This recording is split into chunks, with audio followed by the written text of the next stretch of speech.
Living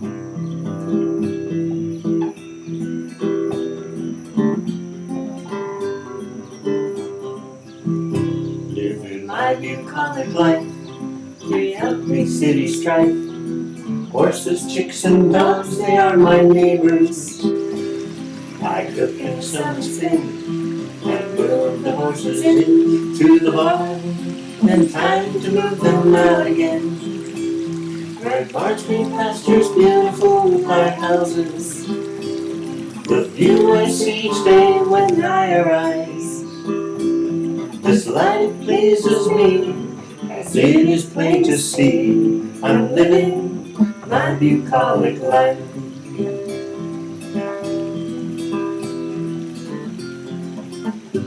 Alright, this is her, and I think that she's cute. I actually tried it on a second ago, and she fits, and she's cute. Yeah, I haven't worn a bikini in so long. It was like shocking to me, but it was good. It was good. So, all right, so here's my dilemma right now. The bra part took so long.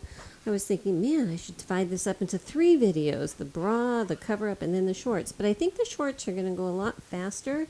So we're just going to dive into it and get started with those. Okay, so the first step with these shorts is they actually are underlined. So for each piece of fabric, so like let me put my fashion fabrics here, and I'm going to put them upside down. Raise you up. I'm going to put them upside down, and I'm only going to show you this on one front piece here, but you're going to do the exact same thing to both fronts and both back pieces.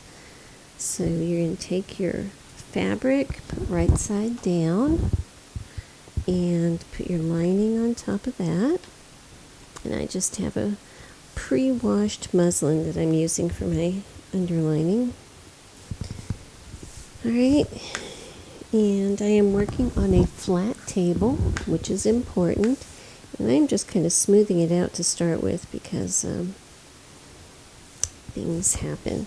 So you have to do this by hand, and it actually doesn't take that long because you take large basting stitches.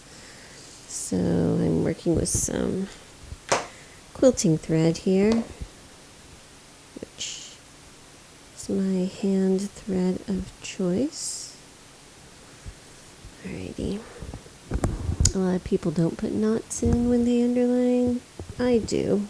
It just makes me a little more confident.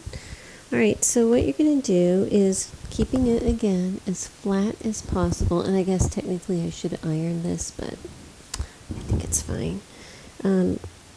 You should work so you're looking at the right side first of all, because if you're going to get a bubble, you won't know unless you're working on the right side of the fabric. And basically you're just going to be basting the two together using nice long basting stitches. And I like to keep them somewhat in the seam allowance area, and that way if I don't get around to pulling them out, they're still invisible, so it's no big deal. So basically the idea is that you're making 2 pieces of fabric joined together, and from after this step you will just work with them as if they are 1 piece of fabric. I know this is an extreme close-up, but sometimes that just helps. So instead of, so here I am, and instead of just going over, what I do is I come back towards the edge again and then come in. It's hard to do this with the camera right up next to it. But doing it that way, it seems to anchor it a lot better, and it just works better. So anyway, I just wanted to show you how I do the corners. So I come up, and then I come over and back across. I wouldn't do this all the time, but because of the type of fabric I'm working on, when I went over to my ironing board to iron my pieces, because it's good to iron them before you baste them all together, I still had that little roll of stitch witchery over there that I was using on the bra. And I thought, well, why don't I just use that to tack the corners together? And I did. I just put a little bit in each corner. I wouldn't use it to glue the whole sides together. I think that wouldn't be good. But just to tack the corners together and iron it, and it worked great. And now I'm able to go ahead and baste it without pins everywhere, and it's holding together really well while I'm turning it. So I just thought I would throw that out there. I don't think I would use that, with other kinds of fabrics and everything, but for the purpose of this and the fabrics that it's requiring, it's a good step. I have these all basted together, and actually I had to take a phone call, and I was punching out my dots while I was on the phone. And so on both the front and the back there are darts. This is the front, and actually you can see the bottom of the front leg is curved kind of up, which should make it a little more comfortable, I would think. So I punched my holes, put my marks through, and then I went ahead and connected them with a chalk line for the dart. And it's the same thing. This is the back. There are 3 darts on the back. There's little darts, there's little darts down here at the bottom to kind of like cup the buns, you know what I mean? So it's not like a big flap short. It's more like a rounded bottom short. So we'll see how that goes. I have a feeling I'm going to need to take this in a little bit, but I'll probably do that at the waistline. But I'm going to make it up based on these measurements and these darts to begin with. So with that said, what I'm going to do is actually start with the front piece. I'm going to fold my dart, and after I get my dart sewn, then I will come back and serge around the edge, and that'll anchor everything together. So to make my dart, I put a little straight pin down one dot, back up the other dot, and I can pinch that all the way to the little apex dot down here. Alrighty, so with the chalk line, it just gives me a nice place to follow with my stitching. And there you go. So I'm going to go ahead and sew these darts on both of my fronts and then serge around. Oh, and the darts, how do they get pressed?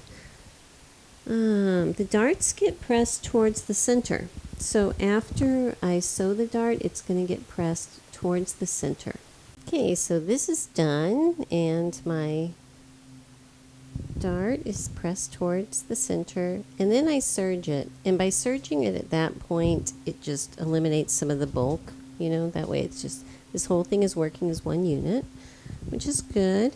So now I'm going to go and work on these back pieces. And like I said, there's 3 darts in the back of each side, and all of the darts get pressed towards the middle. So, and I have already, marked them and drawn the lines connecting them. And so what I'm going to do here is just pin this one dart, and the other ones I'll do exactly the same way, just kind of sticking my pins through the dots. Once I get all these sewn, and I always start at the outside edge and go in, I will again press all of my darts towards the middle. Here's the middle.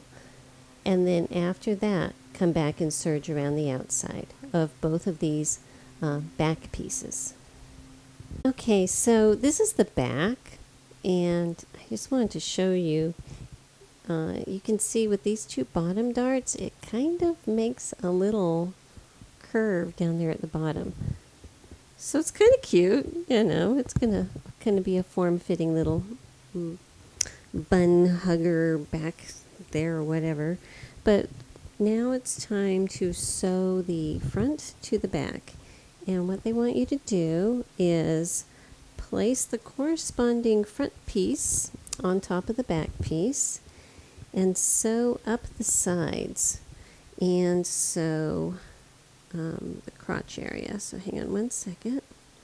Just going to pin these here.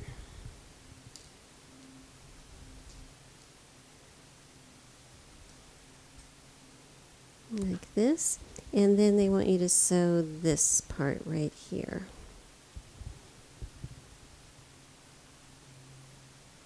Now there's going to be a zipper that goes into the center back of this, and honestly I have not even read ahead to see how they do that. I ought to do that right now because I might want to put my zipper in differently. Alright, so I just took a quick look at how they want you to do the zipper. And they want you to do it the very, very last step, which you know I don't like.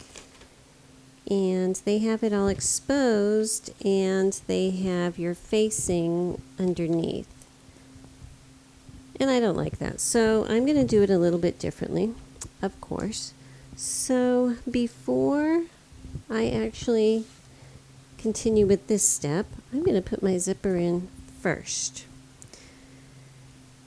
Now they want you to just to do a regular flat set in zipper, you know, that's right underneath the opening so it's equal sides on both sides.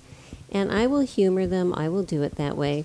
You know, deep inside I want to do a lapped zipper, but I won't. I'll do it their way. But I want to do it first. I just think it would be a lot easier. Okay, so I found a 7-inch zipper. It's just a standard nylon 7-inch zipper. And the first thing I'm going to do is put my center back pieces together. There's a dot right here that I'm assuming is where they want you to put the base of your zipper, which was fine. So what I'm going to do is put these together, and I'm just going to come to about 2 inches below or so. I'm going to put a pin down here for my stitching. My zipper, the way I like to place them is I want a full seam allowance up at the top. So let's say this is going to be my 5/8 seam allowance right here. Okay, and I want that to be the point that is above the little metal stopper point. All right, so if that's how I'm going to have my zipper laid out, the bottom of my zipper, so when it's unzipped all the way, is going to be right about here. So it's a little bit higher than their mark, but that's okay. So between this point and this point, I'm going to use basting stitches. After this point, I will, reinforce it a little bit and use normal size stitches a couple inches down from there. So, and this will all be at a 5/8 inch seam allowance. Okay, so with that sewn, this part down here is still open on purpose. I'm going to go ahead and press this open so it's nice and flat, which will of course erase my marks, but that's okay. I don't mind. Okay, so while that cools down, what I need to do is get the cat hair off of my tape, Midna. Alright, I'm going to zip my zipper up, and on the correct side, on the right side, the side with the zipper pull, I'm going to go ahead and put my tape. This is basting tape. It is a water-soluble basting tape that will come out when it is washed, and I'm putting it so I have about a 1/16 of an inch peeking out on this outside edge here.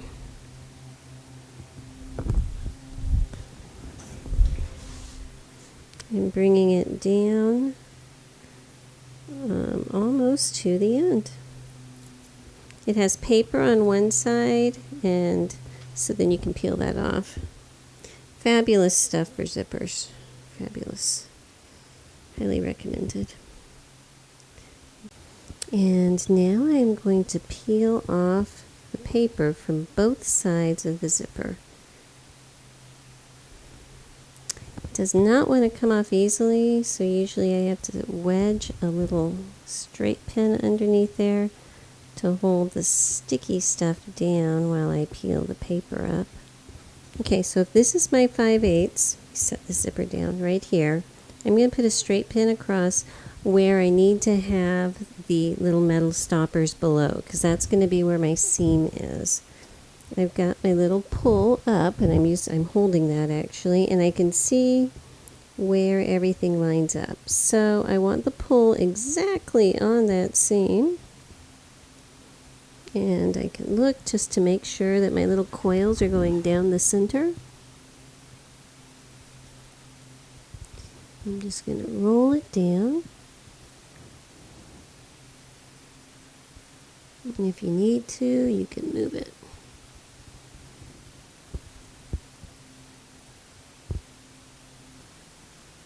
So now with this down, I'm going to use my narrow foot, or if you have a zipper foot, use a zipper foot. And I'm going to start up one side, come all the way down. I'm going to cut across before I get to the metal down here. Okay, so just before there, I'm going to cut across and then head back up. Okay, so this is it from the outside. Now I just need to come back up here and open up all of my basting stitches and pull all the little threads out of the way so that I will have that part done. Okay, so now going back to the instructions where it's like as seen in our last episode when we were pinning the sides of the front to the sides of the back, and this center part right here. Okay, so I'll be doing that on both sides, just 5/8 down here and 5/8 right here. Good morning, welcome to another day. And so you can see I have the side seams sewn, and I pressed this side open. I stopped halfway because I was thinking, oh my gosh, I need to try it on and make sure that it fits before I finish pressing it. And I roughly tried it on as well as you can in this situation. I think it's going to. I think boosting it up a size was a good choice for me. So I'm going to go ahead and press these other seam allowances open. But now I can come back, and because my zipper is already in there, it makes this a lot easier. So I can just go ahead and match up my crotch seam here and my other ends up here and just sew this whole center seam easily. So what you're going to do, let me tuck this inside here. Hang on a second. Okay. So when you go to sew the center seam, I extended it a little bit here so that it's easy. Just overlap a little bit, sew it, and then come back and you're going to double sew the crotch, because that's where all the stress is, which to me means just sewing a whole nother row of stitching in this whole area here, a little less than 1/8 of an inch in, okay? Okay, so here it is, and it's looking pretty darn cute. I like it. I did try it on again, and I think it's going to be fine. The waist isn't terribly tight, but that's okay. I think it'll be comfortable that way. So now I need to work on my facings that go around the top. And it looks like they are not interfaced, which is fine. That's good. I think that having so many layers because of the underlining and everything is going to make up for any of that. So this is the front. So we're just going to actually sew them all together into one long strip. So I'm just going to pin my center fronts together. Over there. Okay, and then open it up. And while I have everything right here and I know what is what, I'm going to pin my my side backs, because things can look very similar sometimes. So I'm just going to set these where they need to go and pin them, and then I'm going to sew each seam at 5/8, and I'll be pressing these open too. Alright, so this is my top facing, and I'm just going to match up my center front and my side seams and all points in between. This is my side seam here. Okay, now let's see what the back looks like. It should come beyond by about a seam allowance worth, and it does. So For right now, I'm just going to let it hang off that edge. Actually, I need to open my zipper here. Okay, so when I sew it, I'm just going to sew it all the way to the edge. So this is flapping off here. Alright, so I have my facing sewn onto the top. There's a lot of thickness going on in here. And so when I push my facing up, the directions do not call for it, but I am going to understitch this because there's just so much thickness here. I'm afraid that if I didn't, it's going to get all messy up on top. So what that means to me is, you know, I always press my seam allowance towards the private side, which is the facing, and I'm going to be making a row of stitching down this side right about here, you know, right about 1/8 of an inch in on this side, and that's just going to help everything to curve under and lie so much flatter. So I'll start all the way up here and come down. Alright, so I've got my understitching done here, and I went a little wide right there, but you know, that's not going to hurt anything. Now I need to turn it under and attach the bottom. And I'm feeling up here, and it is so thick, I'm going to actually come in and above my understitching, I'm just going to take off some of this place where I have these darts, because that is a lot of layers of fabric in one little place, and you know, if I can ease some of that out. So I'll do that on the back too. But what I'm going to do is with my understitching, it folds over really nice. Before I use my pins, I'm just going to clip it as I fold it around the edge, just to get it so it's used to going in the right direction. And I think my side seam allowances are okay because they're pressed open. It distributes that bulk somewhat. But back here in the back, I'm going to take some of this little chunk off here. There's a thunderstorm outside, so the dogs are very nervous right now. So I'm not sure how long I'll be able to do this without having to go down and comfort the puppies. Okay, and then right here where all of this is, that's also very thick, so I'm going to take some of that off. And this end, I'm just going to fold it under, and when I bend this over, it should line up nicely on the inside of this zipper. Okay, I'm just going to put a couple little clips here up at the top and on the side, just to hold that in place. Okay, so this is another reason why I wanted to put the zipper in before this. I like the zipper kind of being enclosed by the facing on top, and they did not have that in the directions, so I like it this way. So now I'm just going to come in and kind of turn under the raw edge, you know, however much I want. I'm going to do it about 3/8 and pin it all the way around like this.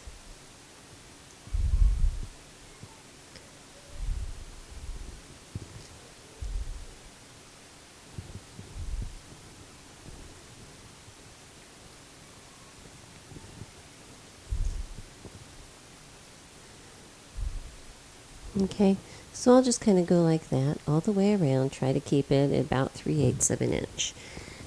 So what the instructions want you to do is, after you have it turned under, to come in and hand baste it down. Okay, and actually I'll whip stitch this so it's nice and secure, but to hand baste this so you can pull out all your pins and everything. And then they want you to go to the right side and machine stitch it along that basting line. So I have my facing pinned very carefully all the way around, and I've made the decision that instead of doing it the way the instructions say, which is hand basting, then flipping, then stitching, then pulling out the basting, I'm just going to stitch it, because there's nothing I'm really matching on this side that I have to be super careful that my stitches are going to align to, and they're fairly uniform the way that I have it pinned here. So I think that I can just be careful and come along, and I'm going to use my narrow foot and just run along the edge here. I'll show you what I mean, but I think that that will be just fine. This is my narrow foot. I think I've shown it to you before.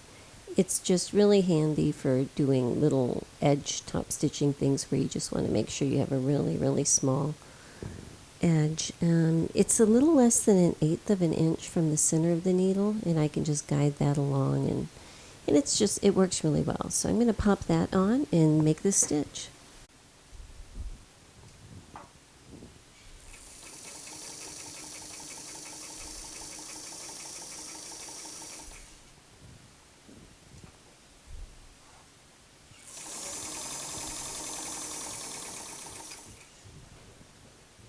Alright, so this is what it looks like on the outside, and I think that's fine. I do need to come back and sew a hook and eye inside here, like that. You know, just give it a little extra stability. So I have it placed here, and again, when I sew it on, I put both tails through the eye of my needle, so that when I pull it, I can just slip my needle through that loop, and I don't have to worry about knots and everything that goes along with that. So I'm just going to go around, you know, place stitches around every direction of my little eyelet bottoms, and I will be tacking down this part right here. Okay, so I need to place my little eyelet, and I'm actually going to be placing it so when it's at rest, it's about a little less than 1/8 inch apart. And that's because I want this hook to take the brunt of all of the tension up here at the very top so that the zipper doesn't have to. Alright, on the final stretch now, so I'm going to do a facing, kind of like we did at the top, but around each pant leg. And I had actually run out of the pink fabric by the time I cut these out, so I just cut them out of the same white that I used to line the top, the bathing suit top. So the front facing is slightly shorter than the back facing, and we want to just be really careful that we match up everything correctly. So this side here has a dot, and we know dots go to dots, so I'm just going to mark those, and that way I know to match up this side with this side. Because, you know, sometimes it's easy to get things messed up. So I'm going to take my front and flip them this way, and take my backs and flip them this way. So my dot side is lined up with my dot side. And that way I can make sure I end up with two total opposite facing pieces. So I'm going to go ahead and pin these. And actually, while I have them here, I'm going to do my thing where I put a letter B on the back, just so it's easy for me. And I'm going to go ahead and sew these at 5/8 on each end. Okay, so I put my letter B over the dot side, which is the crotch side, okay? And so that way I can know the shorter side is the front. So this is the front, and my back side has the B, so that is going to slide over this pant leg here. And I'm just going to go ahead and pin these side seams, and then just, you know, make everything else match up over here. And then just like the top part, I'm going to come back around here and sew it at 5/8 all the way around. Okay, so we're going to get a look at the inside here. And actually, I have decided I'm just going to make a couple little clips instead of trimming all the way down here. And I'm only making my clips, about 1/4 inch deep. You know, just enough that this crotch line is going to flex a little more. Just like that.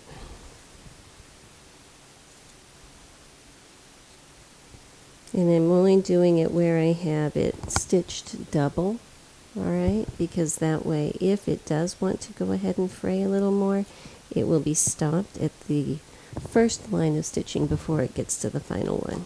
So by doing that, It's going to make it so that it's a little more flexible and everything down here. So that's comfy.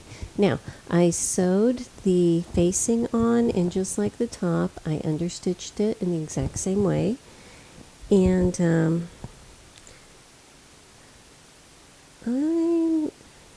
just going to leave that as is.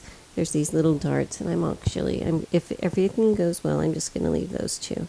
So what I'm going to do is, just like the top, come around and just put some clips all the way around just to hold that fold where I want it.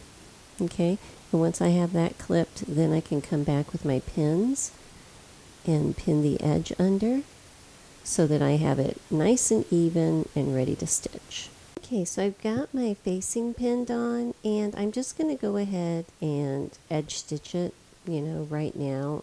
I know it says to hand baste it, flip it, and stitch it, but just like the top, I don't see any problem. I think that turned out just fine, so I'm just going to edge stitch it all the way around and do both legs. And one nice thing about this facing is it does totally tame this whole center seam allowance, so you don't have that going on between your legs, which is nice.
Living my bucolic life, throughout the city strife. Horses, chicks, and dogs, they are my neighbors. I cook No, it's and rolling. sew It's still rolling. and move Oh, the so horses strong. in to the barn. Oh, so And strong. time to Oh my move them gosh. out again. Be good. Red barns, green pastures, beautiful farmhouses. The view I see each day when I Gains. arise. Now the goal is This to life 12 pleases reps, me. 3 sets. __plain to You can maximize see. your weight. I'm My living eyes are on coal. my bucolic life.